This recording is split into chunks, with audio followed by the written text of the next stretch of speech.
Hi guys! For today, magluluto ako ng pasta pero hindi Filipino style na spaghetti.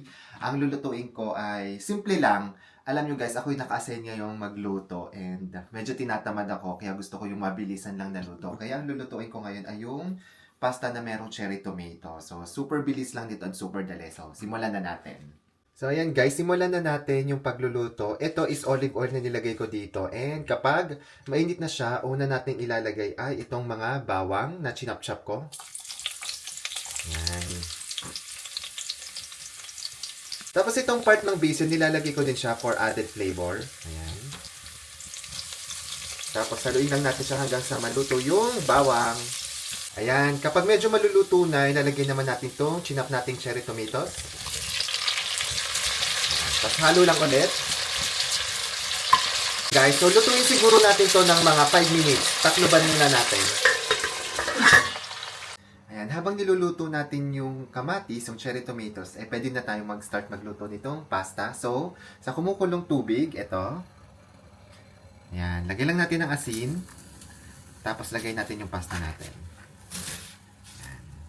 Ayan, after a while, tanggalin na natin tong tangkay ng basil.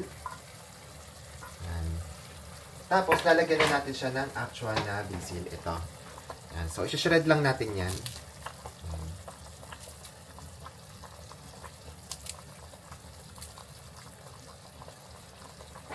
Tapos, halo lang hanggang sa lumasa yung basil.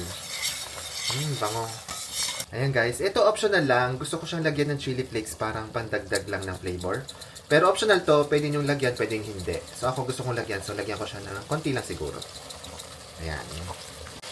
Yung next step natin dito is lagyan natin siya ng pasta water. Ayan.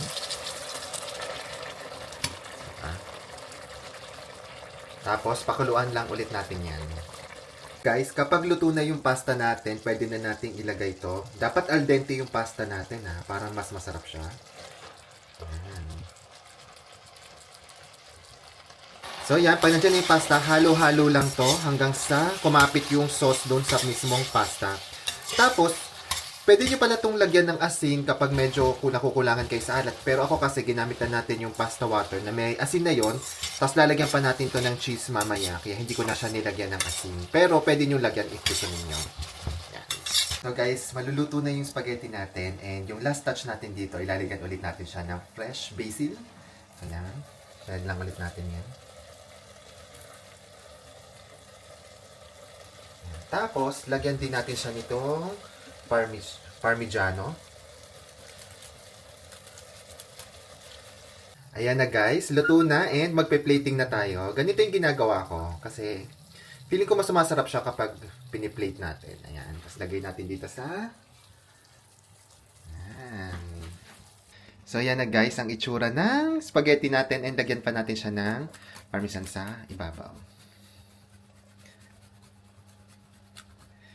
Yay! Ito na guys, ang spaghetti ala Rappi B. Hindi ko alam ang tawag dito. I think pomodoro yata ang tawag dito. Pero, ayan. Ito yung version ko. So, sana hindi ako mabash ng mga Italian nating friends. And, tikman na natin siya. Very simple lang. Konti lang nung kanyang ingredients. Pasta, basil, tomato, asin. At yun. Tapos, olive oil at saka cheese. Tapos, chili flakes, kung gusto ninyo, medyo may anghang. So, ayan, tikman na natin.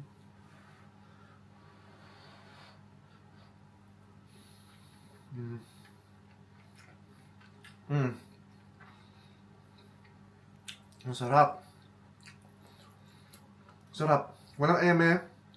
Very simple lang siya. And yung lasa niya, masarap. Mas masarap siguro to kung yung cherry tomatoes na gagamitin is yung mga high quality talaga. Pero, not bad na. Hindi ko lang sure kung pwede yung normal na kamatis. Feeling ko pwede naman, pero baka iba yung lasa niya. Pero, kung may cherry tomatoes, yun na lang gamitin nyo. So, ito.